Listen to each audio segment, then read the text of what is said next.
We're live now. Okay, great. Thank you. Good afternoon. I'm Gwen Whistler, the Chair of the Finance and Human Resources Committee, and I'd like to welcome you to our June 28th remote meeting. All council committee members and staff are participating virtually. We appreciate your patience as we continue to work through holding these committee meetings a bit differently, although it's starting to seem pretty routine. To help our audience follow along, I'll state each section of the agenda aloud. We are streaming live on our Virtual Engagement Hub, which is accessible through the Virtual Engagement Hub link on the front page of the city's website. We also have an option for the public to listen live by phone. For those of you out there with us today, welcome. For today's meeting, we have the option for people to call in and comment live during the meeting. To call in and comment live, use the same number, 855-925-2801, meeting code 5257. Your phone will be muted and you will hear the meeting live. At this point, speakers will need to push *3 to enter the speaker queue. So now I'll go through and introduce all the committee members and staff who are participating virtually. Please make sure to mute your microphone if you are not speaking. When you would like to speak, unmute your microphone. Please remember to mute your microphone after you speak. Council and staff, as I call your name, please say a quick hello. Councilwoman Sandra Kilgore. Good afternoon. Councilwoman Sage Turner. Good afternoon. City Manager Deborah Campbell. Hello. Assistant City Manager Rachel Wood. Network troubles. Sorry. Oh, okay. All right. She's waving and has a nice smile for us. Finance Director Tony McDowell. Good afternoon. Community and Economic Development Department Director. Ooh, Nikki, that's a long title. Nikki Reed. Good afternoon. Hello. It just doesn't roll off the tongue. Maybe it does for you. Okay, so to start the committee agenda, again, to help the audience follow along, I'll say the agenda topic first, and then we'll do a vocal roll call for each vote. If you do need to speak and I don't see you, unmute your phone. If you'd raise your hand or something, that way I'll be watching for that to call on you. So the first item on our agenda is the approval of the minutes. Do you have any questions or changes to the minutes? If not, I'd entertain a motion to approve. This is Sage. I'll move to approve the minutes. Great. Sandra, I'll second. Great. Now I'll go through a roll call vote. Councilwoman Kilgore? Aye. To accept. Councilwoman Turner? Aye. And I'm an aye. Okay, so our second item on the agenda is the CFO update. Big day for you, Tony. Yeah, Turn it over to you. Big day indeed. And so I think we're going to try and keep it short here at the Finance Committee this afternoon, since we're going to be back in front of you all for budget tonight. And so under the CFO update today, we just wanted to talk with you all briefly about your upcoming calendar of meetings and also potential agenda items that you all would like to see over the next few months. And so I think from staff's perspective, your next scheduled meeting would be on July 26th at 1 p.m. I think we don't have any topics right now on the agenda, so we would propose to you all canceling that meeting and then picking up again with meetings in August, and that would be the August 23rd meeting. And so we wanted to run that by you all. And then we just wanted to hear from you all as we move, out of the summer, past budget adoption and into the fall, if there's specific items that you all would like to see come before the committee in the next few months. We heard from you all, I think at the last council meeting, about a potential desire to have a discussion around reparations and whether that funding in the budget becomes a % versus a dollar amount. And so we kind of have that on our radar already, but wanted to see if there's any other items that you all would like us to discuss over the next few months. I do anticipate we'll probably have additional items coming through from Nikki's department as we go through the fall as well. So with that, I'll turn it back over to you, Councilmember Whistler. Thank you for that, Tony. I think if we're going to address this percentage question, we also should look at that with the Housing Trust Fund dollars, that we've allocated the 500 and, just, to just go through what the pros and cons of that are. I think most of us could figure that out, but just for the public's edification. The other thing I'd like to sometime think about is, I know that HCD has identified some advisory boards and commissions that, they're going to be getting updates from over the next year.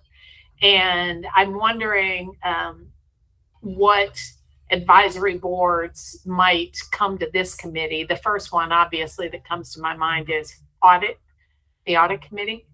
And I'm just, maybe that can be a discussion sometime about, doing the same thing for this committee. I think it would be a small number of committees, if any, other than audit committee. I'm not really sure. But that would be one thing for me. Any other council members, Sandra or Sage, do you have any suggestions or ideas?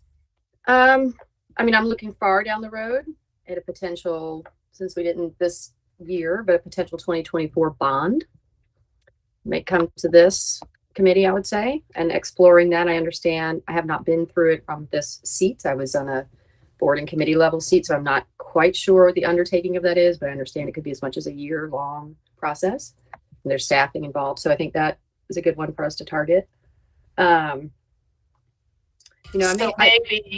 Maybe what we could do is, fairly early next year, think of, in when I say the year, the fiscal year, just walk us through what that process is and what it looks like. And, does it have to be in an election? Does it have to be in an even number year, et cetera, just so we kind of refresh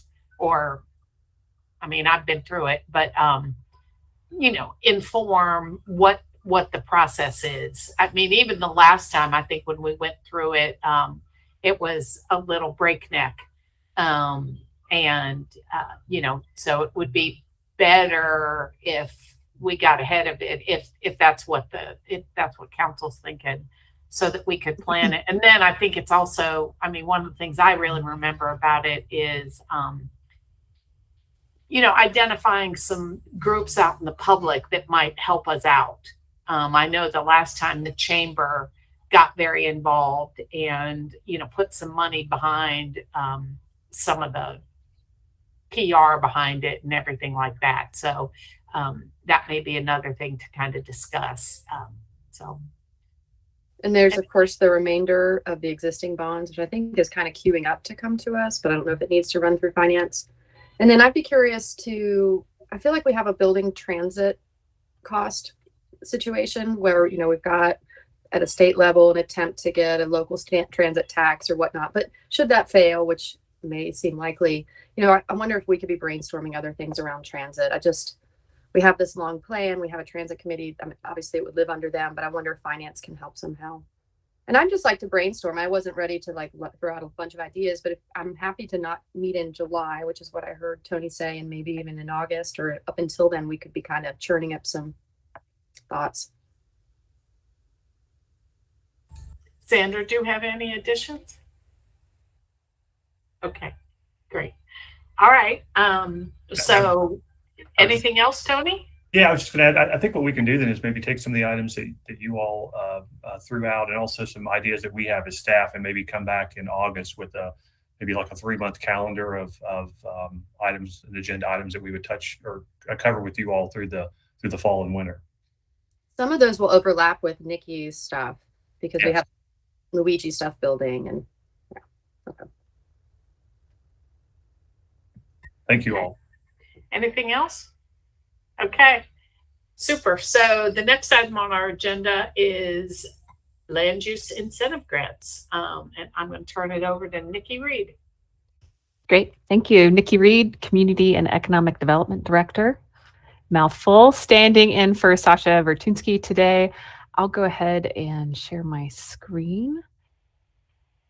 Okay. and we'll get this started. I'm also joined today by some representatives of the development team, Millstone Ventures. So they'll be on hand to answer any questions at the end of the presentation. Just keep in mind we are seeking action today. We have a slide at the end to sum that up, but that is our intention today. So land use incentive grant request. Key takeaways starting up top here is that we have a LUIG application for property at 221 Long Shoals Road. It's for an apartment development there. The project will be committing 37 units, so that is 20%, to be affordable for 20 years at 80% area median income and below. The project is also bringing other benefits, including rental assistance, housing for the homeless by name list, solar panels, and universal design. And that being said, the project qualifies for 17 years of taxes paid. So we'll kind of get into that a little more. Project background. So the entire project consists of 186 apartments plus some community amenity space. The entire development is 100% housing. And so of the 186 rental units, 37 rental apartments will be affordable, serving individuals and families at 80% of AMI for a minimum of 20 years. The site itself is about 5.36 acres of land on Long Shoals, currently vacant. And the unit mix for the affordable units is 18 one-bedroom units and 19 studio units. Also, those units accepting vouchers will be the one-bedroom units and the studio. So I think next we have some maps to really help ground us. You'll see that the site is located on Lake Julian, which I thought was really nice, near the Buncombe County Park that's there, Lake Julian Park, as well as across the street from the school there, Valley Springs School. Another image showing a rendering of the development with the 3 buildings there and kind of the image showing the lake nearby and some amenities. And so looking at our LUIG scoring matrix, this is really how it stacks up to look at the total points. So 20 points for the 20% of all units being affordable at 80% AMI, 5 points there for the rental assistance, additional 5 points for housing one person on the homeless by name list. For location, the fact that this location is a mile from job and urban centers gains 5 points, as well as a half mile from transit, so that's another 5. Energy efficiency, the energy efficiency in solar panels, universal design, and also building in a non-qualified census tract. So really bringing some affordability mix into a higher income census tract really allows that to gain another 10 points. So overall, that totals 85 points. So that's just really going through our LUIG matrix and assembling the total points. And that equates to 17 years of taxes granted back to the owner. So looking at exactly what, actually we wanted to put a slide in here to walk through some of the deeper information about the vouchers that came out at our conversation at HCD, and we wanted to really explore further and define further what that means, because it is significant. So when we talk about accepting vouchers in this particular unit, the goal here is for 50% of those affordable units, so 19 total units, will accept the housing choice vouchers. Those vouchers help people at or below 50% of AMI. So we're really able to target deeper than that 80% requirement through the acceptance of these housing choice vouchers. These residents come from the housing authority. The household, the way the voucher works, the household pays 30% of their income, and then that voucher makes up the difference to equate to that total rent being asked by the rental community. So that's significant because our area currently has 100 vouchers at any given time that go unused because of the lack of units that accept them. It's keep in mind, vouchers are actually funded by the federal government. So this is a program that it's funded by an outside source that really helps us to address our overall affordable housing needs. So what happens is that when someone who has a voucher finds a unit, then they exit public housing, making that space available for another household on the public housing waiting list. So overall, we're really wanting to highlight this voucher use because it actually helps 2 households in that movement and flow and leveraging that federal support for our affordable housing needs here locally. So Nikki, why don't we So can you go back to wherever the LUIG? Yeah, okay. So of the so it's really 10% are affordable at 80% and 10% are affordable at 50%. That is currently how the LUIG policy is structured. And so I'm hearing a little bit of questions about how the policy functions. I do want to share that we are also planning to look at the land use incentive grant policy later this year to really understand how it works, because yes, our current policy allows for 20 points for the overall 20% of units at 80% and below. And then the rental assistance component, that 10%, earns you extra points. So that's currently how the policy is structured. Mm-hmm. Well, I mean, and I'm okay with the policy and everything, but I also think, because frankly, I'm not sure I completely focused in on this. I'm just wondering from a perspective of, explaining it to the public, if, like that second bullet point, if you said, rental assistance and then, kind of put a dash 50% AMI. Just to, because I think people kind of continue to question, well, 80% isn't that great and but, this really is at a 50% level. And then my other question, and Sandra, I acknowledge you've got your hand up, so I'll shut up in a minute, is so who is responsible for determining for these rentals, the voucher program, who's responsible for making sure that these folks, it's the 50% level? Is that the housing authority, or is that something that, once these folks move into these units, that it would be the responsibility of the developer or the management? From what I understand, the housing authority is the agency that determines how much you pay as a person who holds a voucher, and then how much the voucher pays. And then they have a set rental amount that is then between the landlord and that ability to pay. But it's basically that housing authority that makes that income determination as a first step. Okay. And then, so does the housing authority just pay up to the 80% AMI?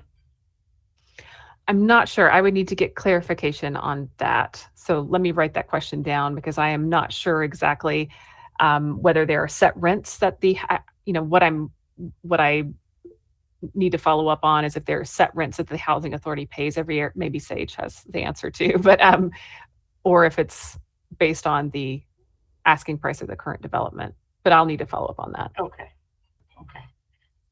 Go ahead, Sandra. Sandra, you're on mute. One of my concerns was when you said that the voucher or participants, a percentage of vouchers would be basically allocated for studios or one-bedroom units. That's a concern of mine, because that already hurts a lot of the marginalized people, because they have larger families. So I'm just saying, are they 2-bedroom, 3 bedrooms? What are the sizes, and why limit them to studios and 1 bedroom? Because like I said, most people with families gonna need larger units. And we heard the same concern from HCD. So I know that Sasha had been in conversation with the developer on if there was the ability to look at other units. Of course, those are more expensive units, right? So understanding how this works from a pro forma basis for the developer is something that we would want to explore with them and then really bring back to council. So as far as I understand, right now, the policy doesn't speak to bedroom mix in terms of what is eligible or what is required of the bedroom mix to qualify for a land use incentive grant. So perhaps that, again, is something that we need to look at for a policy revision, because we do acknowledge that the fact that this is across the street from a school, for instance, is a great reason why accepting vouchers for 2 and 3 bedrooms would really benefit families. So again, I think we're wanting to discuss that with the developer, see if we can bring that forward and at the council meeting. But otherwise, I think what we understand is the policy doesn't necessarily claim unit size as being part of the affordability matrix. Sage? Yeah, and I mean, just to go back to the beginning, I mean, Nikki, great job explaining this. You know, at HCD, we talked about how we could be better sharing this story and how it helps more people than is kind of scripted. But I agree on the family size units. We had this conversation at HCD as well. It's on our list to look at as we review LUIG in the upcoming year. It's hard to make it a current development, do something, comply with something we haven't written out yet, but I understand the ask. Maybe they'll be able to. The other part is that there is another number. So I believe it was David Nash when he came in February about deed review, or maybe it was a little March or April. He said there was about 2,100 people on the wait list for their programs as well. So like, every little move is helping more people behind it. And I think the more we tell that story, the more I tell it in the community, more people understand the program and appreciate it. So this idea that 80% is not enough. We've been achieving it with these projects all along. It just hasn't been well said. So I really appreciate this conversation and how it was written out. Thank you, Nikki. Great job. Okay, go ahead. Great. Appreciate the conversation. Absolutely. Because I do think that having that point to, how this does actually meet lower affordability is just one of the benefits of the land use incentive grant by leveraging those vouchers. So, okay, let me see. Here we go. Okay. So now into numbers. So what we do basically with LUIG is we take the current tax value for that vacant property right now. We peg that. So that's 3.369 million here. And then we look at how much city property tax comes from that property as it is in its current state. So that is about 13,579 annually. So that is our current receipt for city taxes for that vacant land. We work with the developer to understand what their estimated tax value will be post-completion. And so looking at those 3 buildings, those lovely amenities, after the full construction of the project is complete, that estimate is currently 26 million for the total development. And then we peg that to the city's, again, estimated property tax receipts, that number 104,941. So again, we take those 2 numbers and really look at that difference. So that difference is $91,361. So that would be the city's gain. But in this case, to subsidize the affordability of the unit, we grant that back to the property owner annually for a payment over a 17-year period per the LUIG policy. We total that up and say, okay, what is the total grant amount for this land use incentive grant? 1.5 million and some change. That is over the life of the 17 years of the LUIG. And so what we do to further kind of understand that is to say, well, what is our normal subsidy that we pay out of pocket through Housing Trust Fund, other subsidies that we use, per unit in other subsidy programs, and we compare that to really have a good basis for our investment in a land use incentive grant model. So we look at that subsidy. In this particular case, again, over the life of the project, totaling that all up and kind of looking at it in today's dollars, that's about $41,977 per unit, which we see as lower than the estimate of the $80,000 as noted in the existing policy. Again, our thinking that the $80,000 subsidy is really the subsidy that it takes to basically buy that unit down to make it affordable to lower incomes that so desperately need the affordable housing. So all that to say that then after, the land use incentive grant runs its course, and we see that working to the benefit of the people in those units after year 17, then the LUIG expires, and then the city receives the full amount of that city property revenue back at 104. We also keep in mind that during the duration of this land use incentive grant, we will still receive our initial basis. So the initial tax receipts that we receive now in the amount of $13,579. That's just a little insight into how these numbers work, how we estimate the value of the subsidy and how we clarify that, yes, this is a good deal for the city. It benefits those that need the units. And also, I think from a larger perspective, what we're also seeing is the incorporation of affordability into market rates. So really benefiting from having that mixed income strategy play out here in a development such as this. So yes, Sandra. Okay, just wanted to check. Now, it's a 17-year.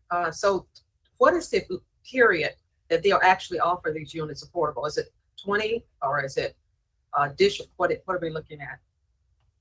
Let me go back to my staff report just for a second.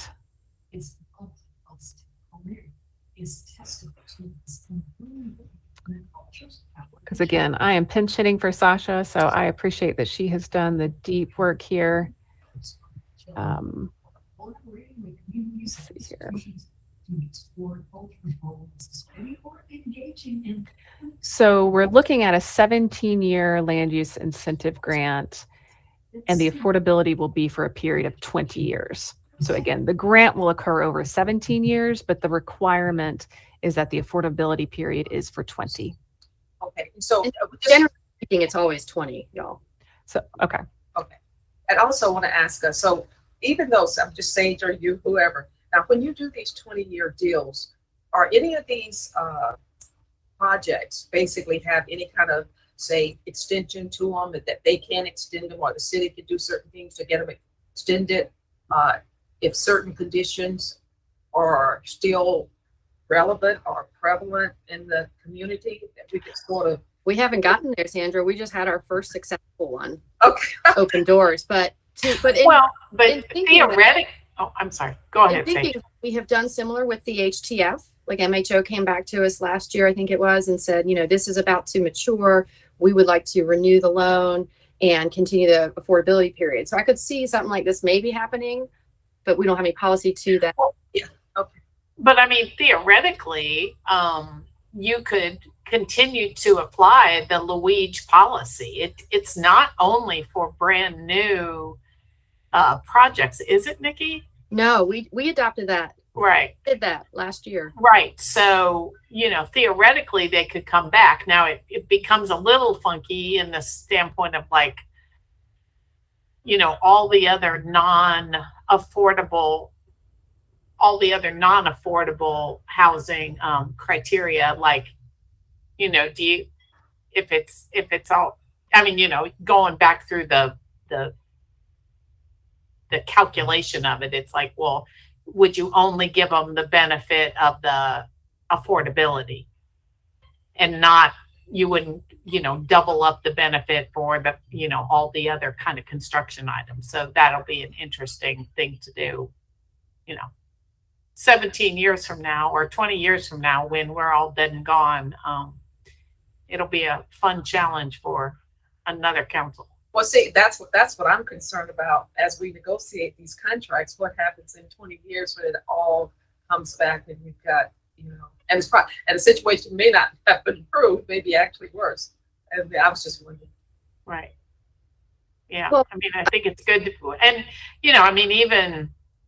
we started LUIG, I think it was during my council term, and I think it was my first or second year. So we've been doing this now for like 7 years. Now we weren't as successful as we have been lately in applying our policy, but pretty soon in 10 years, we'll be seeing some of these roll around, and these questions will be coming up. But I'm also hoping that, our federal government will step in and help a lot more than they do right now around affordability, and, that it isn't just a product of the city.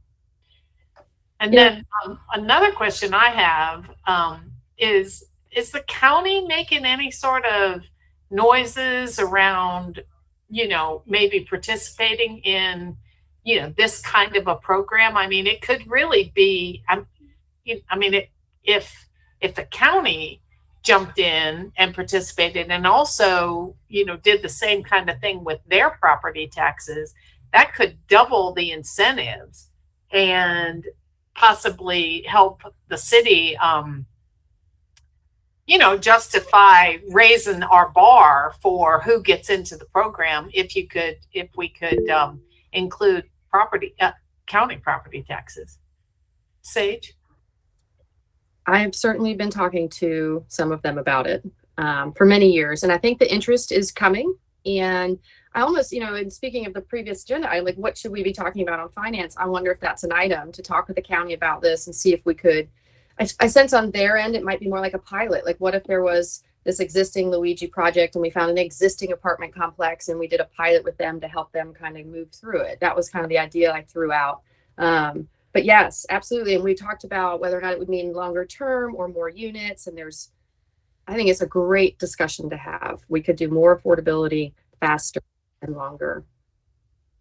I will add one other thing I want to share from this kind of beginning of this conversation, and having been there on the advisory boards when we drafted the 5 or 6 iterations of LUIG now, the reason that we kept it with the efficiencies and didn't do bedroom numbers and single units or single bedrooms was because we had done the first Bowen report and realized and learned that the highest need was those single bedrooms. And then we also had HACA over here saying our wait list is this long and majority of them are single occupants. So it informed us that we should be focusing on the efficiencies in single bedrooms, but the externality of not helping families at all has begun to surface because we're just not creating family size units in any of our programs unless it's like at the will of their conditional zoning or their design.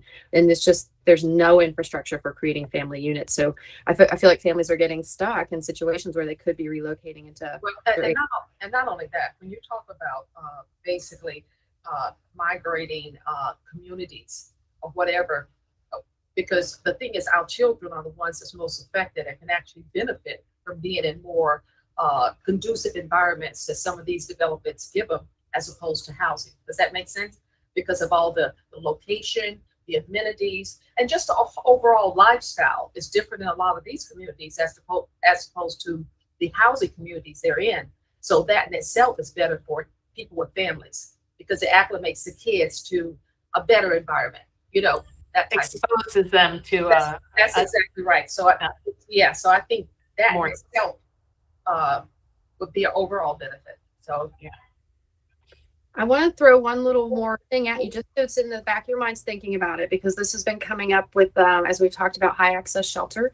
I'm really in the weeds on the housing and how the programs roll out. And one of my concerns ties back to this conversation because, if we're not getting our kids and our families into better housing situations, and then we're bringing in, say, like a high access shelter or something, every time I've asked, like, what's the ending of that situation, a high access shelter? You are going through programs, you're doing better, you're getting a job, you're getting your paperwork, etc. But then when you leave, you're given a voucher. And now, so all remember that when you get that first voucher, you are required to spend a year in our public housing communities before you can take that voucher out on the street. So if we're kind of not building housing units for our kids and families, and then we're going to layer on this new thing and we're going to send folks that have been really kind of struggling and need a new beginning into the same neighborhood with these kids, I start to get a little worried. And I just want to say, we may need to open all that up when we get to high access shelter and LUIG and talk about these units in a bigger situation. Just putting that out there for a little seed for thought. Okay. So I think we're kind of now looking at next steps. So just again, as a reminder, this was heard by the HCD committee on June 21st, received a 3-0 vote to approve the grant. And then now we are here to look for a recommendation from this committee. So thinking about City Council, we have this on the agenda for July 26th. In that it will be following the conditional zoning. It'll be on the same agenda as the conditional zoning for July 26th. So looking for a recommendation today regarding this land use incentive grant, and I'll turn it back over to Councilperson Whistler. So I would be happy to entertain a motion for this. However, I guess I see that we have at least one developer representative listening in on the call. My I guess I would like to throw it back. I mean, I guess I just, I'm going to say I would tend to vote for this tonight or today. However, I really would like to see, some sort of effort on the developer's part to maybe add, maybe not 100, maybe not all of the affordable units be the single bedroom and the studios, but maybe the developer would consider, and it may be for me, a no-go on, or something I'm going to consider around the conditional use and this LUIG, if they would talk to us about changing up and adding some units that are bigger than one bedroom and studios in the affordability. That's where I am too. But with that, I'll entertain a motion, again, with that caveat that if, as we're thinking about that, we'd really like to see the developer see what they could do around that request. Yes. So, Jamie, you don't need to answer that right now, but I guess it's just kind of a heads up that it's probably going to be asked of you. I appreciate that. And we have conversations scheduled with Sasha when she returns to discuss how, if at all, we can make that work. But thank you for sharing your thoughts and intentions going forward.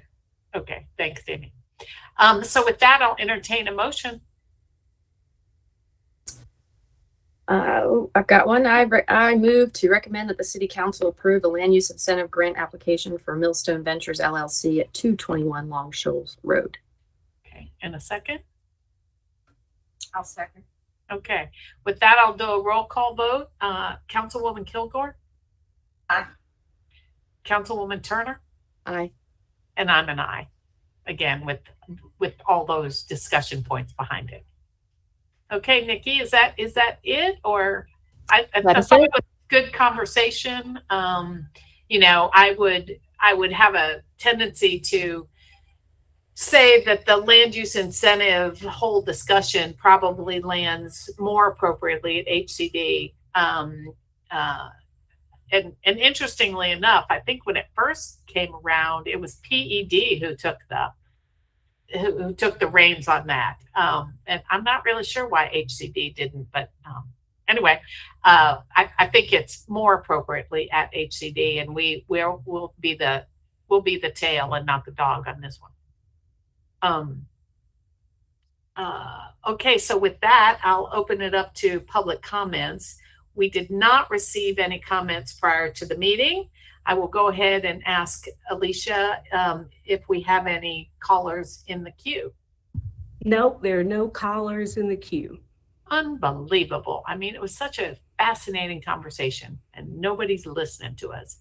Or maybe they're listening. They just know that we tackled everything. All right.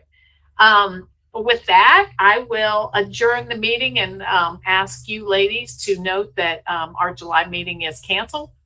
And we'll be back together in August. All right. Thank you. See you tonight. Thanks, everyone.